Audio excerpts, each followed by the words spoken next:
இதுல ஆதவர்ஜுனா பேசினதும் வழக்காக பதிவு பண்ணப்பட்டிருக்கிறது. நான் சொல்றது அதெல்லாம் தடித்த வார்த்தை கிடையாதா? நான் என்ன சொல்றேன்னா, எங்க தலைவரை வந்து இல்லங்க, ஒரு அமைச்சர் ஆயிட்டு ஒரு பொதுவெளியில அவர் பேசுறாரு. சொல்றேன்னா, எங்க தலைவரை போய் சுப்ரீம் கோர்ட்ல போய் நீங்க எந்த ஃபேக்டின் அடிப்படையில அவர் குற்றம் சாட்டப்பட்டவர்னு சொன்னீங்க. நீங்க போட்ட எஃப்ஐஆர்ல பேர் இல்ல. நீதிமன்றம் அதைத்தான் நீதிமன்றம் கடுமையா சாதிச்சிருக்காங்க. அதுக்காண்டிதான் அந்த கேஸே இது பண்ணிருக்காங்க. திமுக வித்ட்ரா பண்ணிட்டு போயிட்டாங்க. அதுதான் அது கோர்ட்லயும் சொல்லிட்டாங்க. எல்லாருமே அதை பேசிட்டு அதை யாருமே அதை மறுக்கவே இல்லை. நான் கேட்கிறேன், அப்படி பார்த்தா நீங்க வந்து மாண்புமிகு அமைச்சர் அண்ணன் அவர்கள் பேசினதுக்கு வந்து இதையும் சேர்த்து தான் போட்டிருக்காங்க. அதையும் சேர்த்து தானே இது பண்ணல. அப்படி பண்ணல, அதை தனியா டீல் பண்ண சொல்லிட்டாங்க. தனியா டீல் பண்றாங்கன்னா ஏற்கனவே 3 பேர் கொண்ட குழு வந்து இது ஏற்கனவே மானிட்டர் பண்ணிட்டு இருக்காங்க. சிபிஐ விசாரணை நடந்துட்டு இருக்கு. அதை நீங்க தனியா ஃபைல் பண்ணிக்கங்கன்னு சொல்லி இந்த விஷயத்தை பொறுத்தளவுல அதை வந்து வித்ட்ரா பண்ணல, அதை வந்து தள்ளுபடி பண்ணலன்னு சொல்லல. அந்த கேஸ் சுப்ரீம் கோர்ட்ல வந்து நாங்க சுப்ரீம் கோர்ட் மானிட்டர் இன்வெஸ்டிகேஷன் வரணும்னு சொன்னப்போ சுப்ரீம் கோர்ட் தந்தாங்க. அப்பவே எங்க தலைவர் வந்து நீதி வெல்லுன்னு சொல்லிட்டு அதுக்கப்புறம் நாங்க கரூர் விஷயத்துல பத்தி பெரிய எந்த பொலிட்டிக்கல் ஸ்டேட்மெண்ட்ஸும் யாருமே சொல்றது இல்ல. இந்த விஷயம் கூட அதன் பிறகு ஆதவர்ஜுனா பேசுறாரு, நிர்மல்குமார் பேசுறாரு, அமைச்சர்கள் எல்லாரும் பேசிட்டு தான் இருக்காங்க. என்ன சொல்றேன், திரு விஜய் மட்டும்தான் பேசவே இல்லை. விஜய் அவர்கள் கூட இல்ல நிறைய இடங்கள்ல கரூரை திருச்சியில வந்து என்ன சம்பந்தப்படுத்துறீங்க, எனக்கு கரூருக்கு, அதாவது கடைசி பிரச்சாரத்திலும் கூட அதை பேசுறாங்க. அசம்பிளில பேசியிருக்காங்க. நீங்க ஒரு அலிகேஷன் மேல சம்பந்தமே இல்லாத விஷயத்துல அதுல நாங்க வந்து விக்டிம் பாதிக்கப்பட்டவங்க மேல நீங்க வந்து பழிய சொல்றப்போ நான் அதுக்கு சம்பந்தப்பட இல்ல அப்படின்னு சொல்றது வேற, அந்த கேஸ்ல அந்த கேஸோட இன்டீரியலுக்கு போறது வேற. எங்களோட ஸ்டாண்ட் பொறுத்தவரை நீதி வெல்லும்னு எங்க தலைவர் போட்டதா எங்களோட ஸ்டாண்ட். நீதி வெல்லுன்ற பிறகு நிறைய முறை பேசியிருக்காரு திரு சிவபிரியன். இல்ல பாதிக்கப்பட்டவர்கள் நாங்க அப்படிங்கிற வாதத்தை முழுமையாக ஏற்றுக்கொள்ள முடியும். ஏன்னா அந்த ப்ரோக்ராம் ஆர்கனைஸ் பண்ணது டிவிக்கே. அந்த ப்ரோக்ராம்ல இப்படிப்பட்ட ஒரு விஷயம் நடந்தது.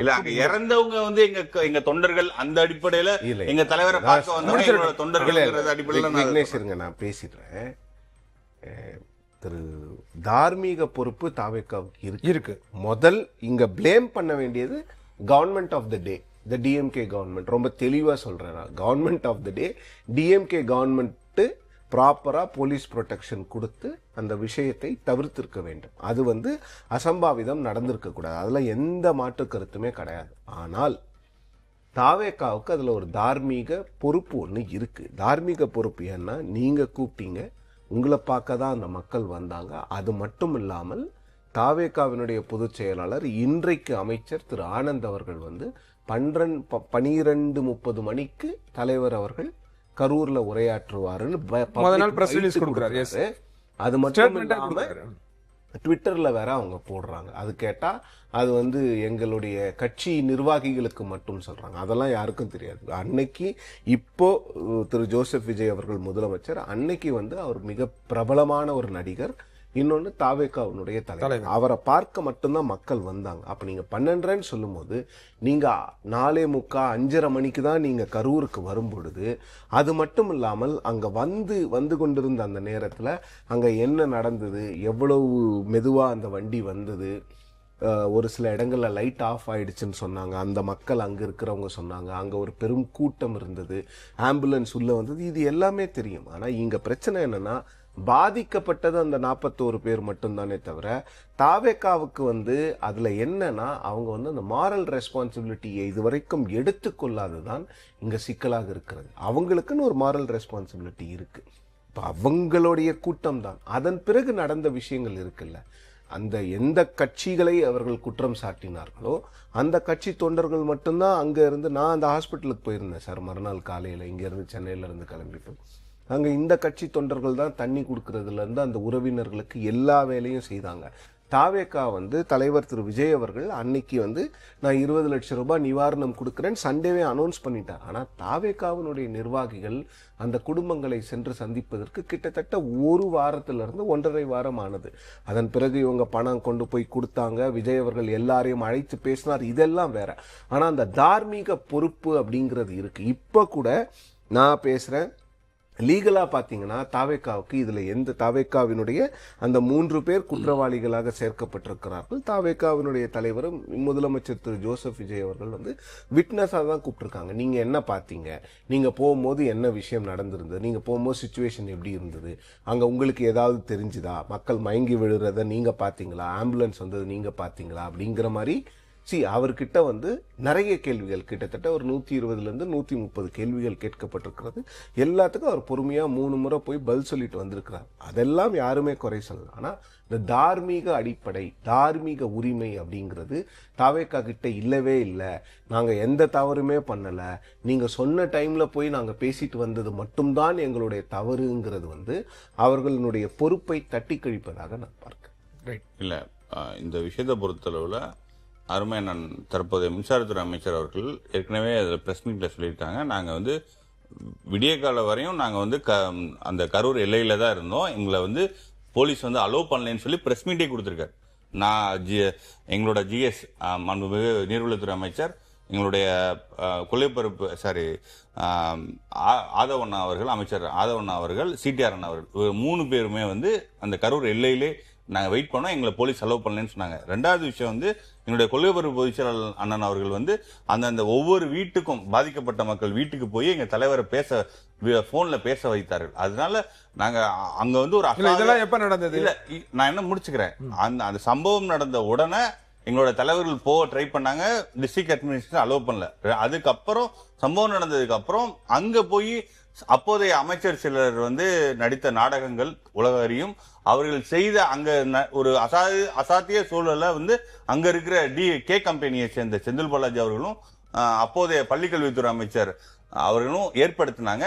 போய் மேற்கொண்டு எதுவும் மக்களுக்கு இடையூறு வரக்கூடாதுன்னு தான் நாங்க அமைதி காத்தோம். எங்களோட அமைதி வந்து அசாதாரண சூழல் நீங்க இல்ல, திமுகவினர் அந்த ஹாஸ்பிட்டல்ஸ் அந்த ஏரியாவை வந்து எடுத்துக்கிட்டு ஒரு எப்படி ஒரு பொலிட்டிக்கலா அதை வந்து மோட்டிவா கொண்டு போறதுக்கான இது பண்றப்போ நாங்க அந்த நேரத்துல வந்து நம்மளும் போயிருந்தா அங்க வந்து ஒரு அசம்பாவிதம் நடந்திருந்தா அது மக்களுக்கு தான் பாதிப்பு.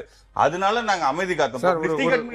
சார் இப்போ திமுகவினர் எதிர்கட்சியா இருக்கிறப்போ சில இடத்துல போலீஸ்காரங்க மடிச்சாங்கன்னா நிக்க மாட்டாங்க, அங்க போய் ஒரு அசம்பாவிதம் நடக்கும், தள்ளுமுள்ளாகும். இது ஒரு அரசியல். இன்னைக்கே கூட எலெக்ஷன் முடிகிற வரையும் என்ன சொன்னாங்க, எங்க தலைவர் கரூருக்கு போகல, தெருவா பேசினாங்க. இன்னைக்கு தலைவருக்கு கரூருக்கு போறேன்னு சொன்ன மாதிரி எங்க தலைவர் ஆட்சிக்கு வந்ததுக்கு அப்புறம் எலெக்ஷனுக்கு அப்புறம் போறாருல, ஏன் இன்னைக்கு கேஸ் போடுறீங்க? திமுக மாதிரி நாடகம் நடத்தாம நாங்க வந்து உளப்பூர்வமா மக்களுக்கு பாதிப்பு வரக்கூடாதுன்னு தான் இன்னைக்கு அமைதியா இருந்தோம். எங்களோட அவா வந்து மக்களை போய் சந்திக்கிறதா அப்படின்னு பல இடத்துல சிடிஆர் என்ன சொல்லியிருக்காங்க. அது போய் எங்க கொள்கைப்பருப்பு பொதுச்செயலாளர் அருமன் அருண்ராஜ் அவர்கள் வந்து ஒவ்வொருத்தவங்க வீட்டுக்கும் போய் எங்க தலைவர்கிட்ட போன்ல பேச வச்சாங்க. அதனால எங்களுக்கு மக்களுக்கு பாதிப்பு வரக்கூடாதுன்னு தான் நாங்க அமைதி காத்தோம். அந்த சைலன்ஸ்க்கு பின்னாடி அதுதான் இருக்கு. சொன்ன மாதிரி நிவாரணத்துறை தந்தாங்க.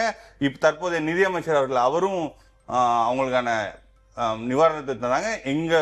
எங்க பாதிக்கப்பட்ட, நான் இப்போ சொல்றேன், பாதிக்கப்பட்ட மக்கள்ல எங்க நிர்வாகிகள் இருக்காங்க, எங்க தலைவரை மேல பேரன்பு கொண்டவங்க இருக்காங்க. அவங்க வேற, நாங்க வேற கிடையாது. அதனாலதான் அந்த விக்டிம்ங்கிற வேர்டை நான் பயன்படுத்தினேன். அவங்கள நாங்க வந்து பிரிச்சு பார்க்கல. சிவபிரியன் குறுக்கிட ஒரே விஷயம் தான் சார், அவர் சொல்றதை நான் ஒத்துக்கிறேன், விக்னேஷ் சொல்றதை நான் ஏத்துக்கிறேன். திரு சிடிஆர் நிர்மல்குமார் அவர்கள் சொன்னாரு கலெக்டர் அலோவ் பண்ணல. இன்னொன்னு திரு கேஜி அருண்ராஜ் அவர்கள் அன்னைக்கே சொல்லியிருக்காங்க, நாங்க கலெக்டரை கேட்டோம், but this is not the right time, சூழல் சரியில்லை அப்படின்றது அவங்க தரப்புல இருந்து விளக்கமா சொல்லப்பட்டது. நிச்சயமாக அது ஏற்றுக்கொள்ளும்படி. ஆனா அவங்க கொஞ்சம் நோன் ஃபேஸஸ்.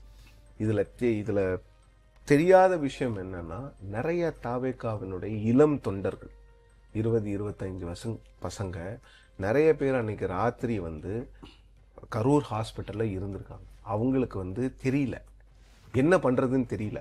ஆனா உதவி பண்ணணும்ன்ற எண்ணம் அவர்களுக்கு இருந்து டைரக்ட் பண்றதுக்கு அவங்களுக்கு ஆள் இல்லை. இவங்க விக்னேஷ் நான் சொல்லி முடிச்சிடும், நீங்க பதில் சொல்லுங்க. டைரக்ட் பண்றதுக்கு அவங்களுக்கு ஆள் இல்லை. அவங்க போயிட்டு மற்ற கட்சி தொண்டர்கள், நான் எந்த கட்சி தொண்டர்கள்னு சொல்ல விரும்பல, மற்ற கட்சி தொண்டர்களோடு சேர்ந்து அந்த பாதிக்கப்பட்ட மக்களுக்கு தண்ணி கொடுக்கறதுல இருந்து சாப்பாடு வாங்கி கொடுக்கறதுல அந்த பசங்க ஒரு 20-25 பசங்க அவ்வளவு உழைச்சிருக்காங்க அன்னைக்கு. இது வந்து வேற கட்சியில இருக்கிறவங்க எங்களுக்கு சொன்னாங்க. இன்னொன்னு என்ன சார், நீங்க வந்து ஹாஸ்பிட்டலுக்கு போகக்கூடாதுன்னு சொல்லியிருக்கலாம், ஆனா அந்த 41 பேருடைய லிஸ்ட் உங்களுக்கு கிடைச்சிருச்சு. அந்த 41 பேரோட வீட்டுக்கு போயிட்டு மறுநாள் காலையில ஈமச்சடங்குகளுக்கு இவ்வளவு பணம்னு கொடுத்துட்டு வந்திருந்தா அவங்களோட துணை நின்னீங்க.